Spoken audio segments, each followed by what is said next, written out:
Another gift from Ohio. We knew it was coming. I've been riding on a daydream. Hey guys, thanks for checking out RV Daydream, and this is a quick update from yesterday whenever we got back, and it is the same time as my video was filmed yesterday. It is 31 degrees. Yesterday, that video you watched, it was 71 degrees. So in 24 hours, we got a drop. We're supposed to go a little bit lower. Tonight's going to be down into the upper 20s, I believe it is.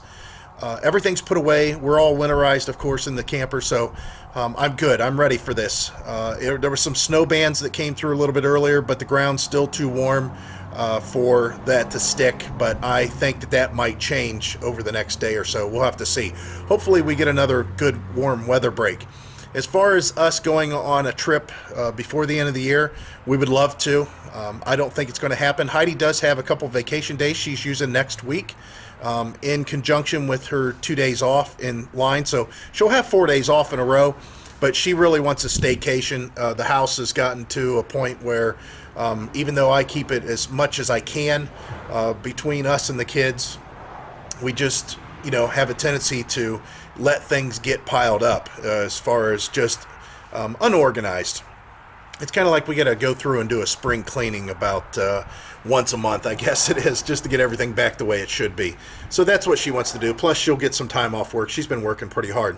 As far as everybody that's been commenting and responding to our video, asking what you wanted to see, thanks. We appreciate it. I've got a lot of good ideas from you guys, and hopefully we'll continue in that direction. I think that we can accommodate.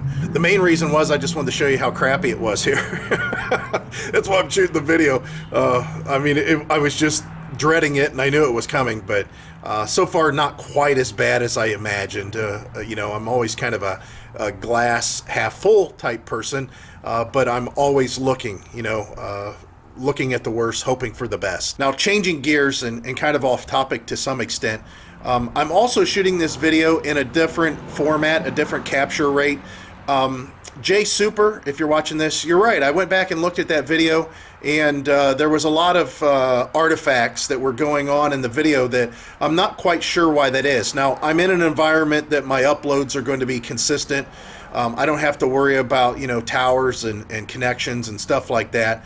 So I'm going to see if I can play around with settings. Right now, the settings that I have my camera at, unfortunately, is at a very high bit rate, which eats up a lot of memories. To give you an idea, if I shoot this in a normal 1080 60p, which is about 28 megabit per second rate, I can get about 4 hours, almost 5 hours of footage on this SD card that I have on the camera. However, whenever I flip over to the rate that I'm currently at, I get about 2.5 hours. So there's basically double the information being fed into the camera. The other thing is whenever I'm uploading it, of course, that's a lot more being uploaded. So basically what's happening is I've got a lot of time that's involved not only producing it but uploading it because I'm sending more information. Now there's where the trick is. I have to see on the producing side of it if there's a way that I can maybe compress it a little bit. Again, I know this is kind of boring, but you got to play around with this stuff because YouTube compresses the video to a certain extent, so it doesn't do any good for me to put my camera at the highest setting available and just upload it to YouTube because YouTube's going to bring it down to a certain size. So whenever you guys click the play button, it's smooth and you don't have to worry about it pausing and loading and stuff like that. So no matter how much information I send, only so much is going to get through. So now I got to do is find that nice balance to where it's a little bit more than what YouTube wants. That way they have more to compress. It's, again, kind of technical to some extent, and I don't know the answer necessarily, so that's what I'm doing today with this one. I'm doing it at the highest setting, so we'll have to see how that works whenever I go to send it to YouTube, how long it takes, stuff like that. The other thing, now that I'm out in the garage, let's talk about some downsizing.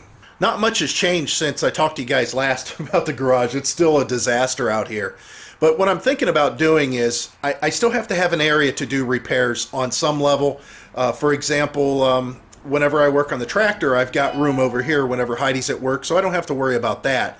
As far as like I got to put the plow on the tractor and take the mowing deck off and change the oil, check the rear end fluid, that kind of stuff, and do some lubrication. But smaller things like the sump pump, stuff like that, I had to work on it the other day before we went camping. And I need an area to do those type of repairs. Now, obviously, this workbench in my background here, that would be the best bet, but you can see it's a disaster, and that needs organized. So what I'm hoping to do is I got a couple sawhorses out here, and I'll probably grab a piece of plywood out of the garage because I have some 1-inch 4x8 plywood, and screw it down to the sawhorses. We do that for yard sales, so we have an extra table. And what I'm hoping then is also bringing in some pallets that I have, again, in the shed. And I want to stage them in here and basically start going through everything and making yard sale piles. But I want that table to be the area in which I can do it. So I'm not on the ground scrounging around trying to figure out what part to save, what part to get rid of. That way, if I come across something that can go right away, I can take photos of it. I can get it on Facebook Marketplace, Let Go, the app, Craigslist, and then eBay. Of course, some of those I have to have some decent dollar amount coming out of the items for me to even list them on eBay because, you know, there's so many fees and stuff to be concerned with there. So I got to do that. And that way, whatever I have staged on these pallets, then whenever it comes down to yard sale time, whatever I don't sell on those sites, I've got it all ready to go, and a yard sale won't be hard to do. So we'll have to see. We'll be out here doing some kind of work. I'll fire up the old kerosene furnace out here and heat this garage up and get this place straightened out because right now it sucks. It's bad. It's just so cluttered. It's kind of nice, this corner, whenever I was cleaning it. It was just delightful to see an empty corner. And of course, I put crap back in there again. So guys, that's all this is just an update. And again, for me to check footage to see how clear it is. And we'll end this on a shot of, again, Northeast Ohio at its finest during the winter. At least the flag is flying. All right, guys, as always, we hope to see you out there. Bye.